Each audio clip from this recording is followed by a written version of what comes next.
Ada beberapa tanda-tanda luka infeksi pada luka sesar. Yang pertama adanya kemerahan atau pembengkakan di area luka yang tidak hilang setelah 5 hari atau 3 hari. Kemudian yang kedua adanya menjaga kebersihan pada luka sesar adalah hal penting dan utama untuk mencegah terjadinya infeksi. Dan juga perawatan yang tepat itu bisa mengurangi risiko komplikasi dan juga mempercepat proses.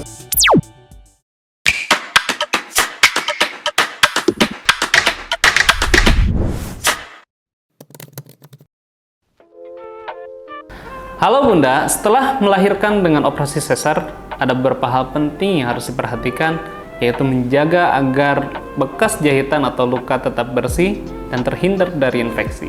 Luka sesar yang tidak ditangani dengan baik, itu bisa mengakibatkan adanya infeksi dan juga risiko komplikasi. Di video kali ini kita akan coba bahas bagaimana cara perawatan lukanya dan bagaimana cara untuk mencegah terjadinya infeksi sehingga menghambat penyembuhan luka. Hai, saya Nas Agung, selamat datang di Kanal Sehat Medcovazin. Pertama-tama marilah kita kenali dulu tanda-tanda infeksi pada luka sesar. Luka sesar atau luka postoperasi merupakan luka yang termasuk ke dalam jenis luka akut yang harusnya penyembuhannya secara normal kisaran 2-3 minggu atau sesuai dengan fase penyembuhan luka. Namun pada beberapa kondisi ada kalanya luka mengalami infeksi yang mengakibatkan proses penyembuhannya lebih lambat dan bisa saja luka mengalami dehisen atau jahitannya terbuka kembali. Luka Anda seperti ini? Atau seperti ini? Nah, itu adalah tanda-tanda luka yang terinfeksi. Ada beberapa tanda-tanda luka infeksi pada luka sesar. Yang pertama adanya kemerahan atau pembengkakan di area luka yang tidak hilang setelah 5 hari atau 3 hari. Kemudian yang kedua adanya cairan atau eksudat atau pus ya yang muncul di area jahitan luka. Kemudian luka terasa nyeri yang berlebihan dan tidak hilang setelah 3 ataupun 5 hari. Kemudian juga mengalami demam tinggi dan luka tidak mengalami proses penyembuhan dalam beberapa minggu. Atau bahkan munculnya terjadi pendarahan di area jahitan luka. Jika hal tersebut terjadi, maka Bunda harus segera membawa atau merujuk ke layanan kesehatan ataupun pelayanan perawatan luka terdekat. Melihat kondisi infeksi tadi serem kan ya? Nah, sekarang kita akan coba share beberapa tips ya untuk penanganan atau pencegahan infeksi pada luka sesar. Yang pertama adalah jaga kebersihan luka. Hal ini penting kenapa? Karena memang kalau tidak bersih maka di situ akan ada bakteri dan bakteri akan masuk ke area luka dan akan menginfeksi. Sehingga luka bisa terjadi infeksi dan mengalami abrasi atau robek kembali lukanya. Kemudian ganti balutan secara rutin. Ya, penggantian balutan ini biasa dilakukan antara 3 atau 5 hari atau bahkan lebih cepat kalau misalnya lukanya mengalami rembesan. Gunakan antiseptik atau krim antiseptik. Nah, saya punya rekomendasi yaitu Medcovazin Silver. Nanti kita akan coba praktekkan ya bagaimana cara penggunaannya. Nah, Medcovazin Silver ini adalah salah satu jenis antimikrobial ya, atau balutan antimikroba yang memang mengandung silver 50 ppm yang bentuknya adalah dia bisa mendegradasi pertahanan bakteri ya pada area luka dan menurunkan kondisi infeksi atau menghilangkan infeksi. Dan yang terakhir adalah gunakan pakaian yang bersih dan nyaman. Perhatikan pakaian kita jangan terlalu ketat ya. Kemudian gunakan kain yang lembut agar terhindar dari gesekan yang bisa mengakibatkan lecet ataupun luka mengalami infeksi. Baik, kali ini kita akan coba praktekkan bagaimana cara perawatan luka sesar. Oke, baik, kita akan coba praktekkan perawatan pada luka sesar ya. Nah, ini adalah kondisi lukanya, teman-teman bisa dilihat. Ini adalah kondisi luka yang masih sehat ya, yang masih pasca operasi ya, jahitannya masih ada, belum dilepas. Dan kita akan lakukan perawatan serta bagaimana caranya agar mencegah supaya luka ini tidak terjadi infeksi. Karena yang kita khawatirkan adalah ketika luka sudah terinfeksi. Oke, yang pertama tentu adalah alat dan bahan yang kita perlukan. Yang pertama seperti biasa kita butuh adanya sabun cuci luka dan juga cairan PHMB. Namun kalau misalkan lukanya clean, bersih seperti ini, kita boleh menggunakan sabun sedikit saja. Tetapi kalau misalkan kita mau menggunakan PHMB saja pun, itu tidak menjadi masalah ya teman-teman. Karena lukanya tidak terkontaminasi atau luka yang bersih, yaitu luka akut. Ya, ini adalah cairan PHMB teman-teman, kita semprotkan di area luka dan kulit sekitar luka. Nah, karena ini adalah luka yang bersih, luka akut, maka kita harus perhatikan bahwa kita jaga lukanya harus tetap dalam kondisi yang steril. Kemudian kita keringkan menggunakan kasa, ya. Mulai dari lukanya terlebih dahulu, ya. Karena ini adalah luka bersih, ya. Baru kulit sekitar luka. Oke, nah seperti ini ya.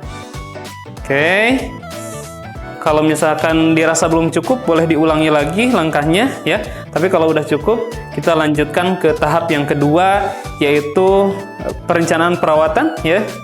Kalau ada jaringan batik kita bersihkan, tapi kalau nggak ada, berarti langsung masuk ke tahap yang ketiga, yaitu pemilihan dressing atau balutan.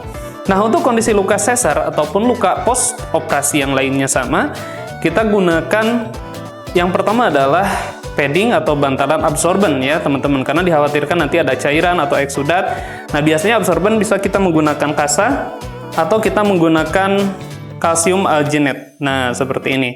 Kenapa saya pilih kalsium alginate? Karena kalsium alginate yang pertama, kalau misalkan ada eksudat yang keluar dari luka atau cairan ataupun darah, itu bisa diabsorb atau diserap. Yang kedua, kalau misalkan ada terjadi sedikit pendarahan di area jahitan, maka dia akan bisa membantu untuk menghentikan perdarahan.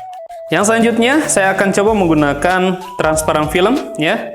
Ini adalah plester transparan, ya, atau transparan film. Kenapa saya pilih transparan film, teman-teman? Karena ini bisa untuk mengobservasi luka. Karena ini bentuk yang transparan, maka kita akan lihat balutan lukanya dan jadi kelihatan apakah ada rembesan atau ada perdarahan. Dan yang kedua adalah sifatnya waterproof. Karena ini lukanya akut, maka luka harus dijaga dalam kondisi atau keadaan yang tidak terkontaminasi atau lukanya tetap clean, bersih, ya. Makanya kita butuh yang waterproof supaya tidak ada cairan atau air yang masuk ke area balutan luka ataupun ke area luka. Kemudian bisa menggunakan metcofazine red, ya, sebagai dia untuk membantu merilis atau mengurangi gejala inflamasi yang ditimbulkan di area luka atau di area jahitan. Nanti kita gunakan ini tipis saja ya teman-teman, gak usah terlalu tebal. Dan boleh digunakan langsung pada kalsium alginate-nya. Nah, ini adalah kalsium alginate-nya. Kita tuangkan atau kita olesi metcofazine red, ya. Tipis saja teman-teman, gak usah terlalu tebal, ya. Karena ini lukanya luka bersih, luka akut, ya. Lain halnya kalau misalkan pada luka kronis. Nah, kalau luka kronis dia harus banyak, ya, harus tebal. Kenapa? Karena dia biasanya lukanya terkontaminasi, masih ada jaringan mati, dan memang itu harus di autolisis supaya keangkat jaringan matinya, ya. Kalau sudah, tinggal tempelkan saja, gitu. Selanjutnya, kita akan gunakan transparan film. Nah, transparan film ini adalah untuk menutup atau tadi sebagai fiksasi dan juga memproteksi dan mengobservasi. Nah, kita plester saja, teman-teman. Jadi simple, mudah. Tapi hal ini menjadi salah satu hal yang sangat prinsipal bahwa perawatan luka akut, luka post operasi, baik itu operasi biasa ataupun operasi sesar seperti ini, yang harus kita perhatikan adalah menjaga agar kondisi luka atau balutan luka ini tidak terkontaminasi, ya. Jadi tetap bersih, tidak ada indikasi terjadinya infeksi, gitu. Nah, ini kita buka ya sebelah, teman-teman. Seperti ini.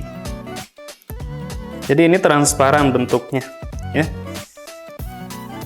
dan waterproof, jadi nggak masuk air, ya. Nah,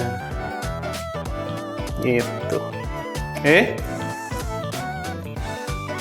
pastikan bahwa dia benar-benar rapat, ya.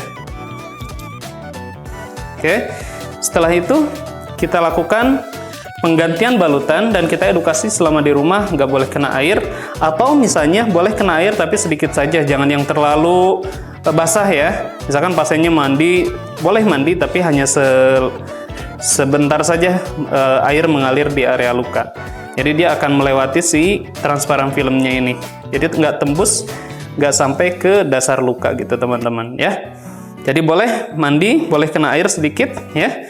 Dan kita observasi, nanti anjurkan kepada pasien untuk melihat di area permukaan luka apakah ada eksudat yang keluar atau ada pendarahan gitu, ya.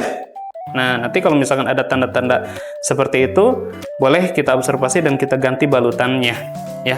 Kapan ini balutannya diganti? Ini bisa sampai dengan 3 atau bahkan 5 hari, ya.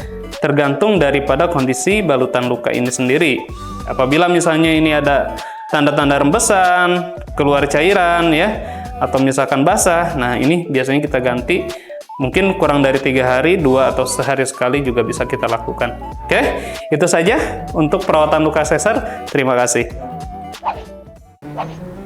Menjaga kebersihan pada luka sesar adalah hal penting dan utama untuk mencegah terjadinya infeksi. Dan juga perawatan yang tepat itu bisa mengurangi risiko komplikasi dan juga mempercepat proses penyembuhan luka. Jadi perhatikan bagaimana cara merawat luka dengan baik dan benar yang tadi sudah saya tampilkan. Jika masih ada pertanyaan, silahkan Bunda tulis di kolom komentar atau boleh juga menghubungi kami melalui layanan WhatsApp ataupun juga boleh gabung di Medco Fazien Academy. Semua pertanyaan terkait dengan luka, apapun luka itu, kita akan coba bahas dan kita berikan solusi yang terbaik untuk teman-teman semuanya. Saya Nus Agung, sampai jumpa di video berikutnya.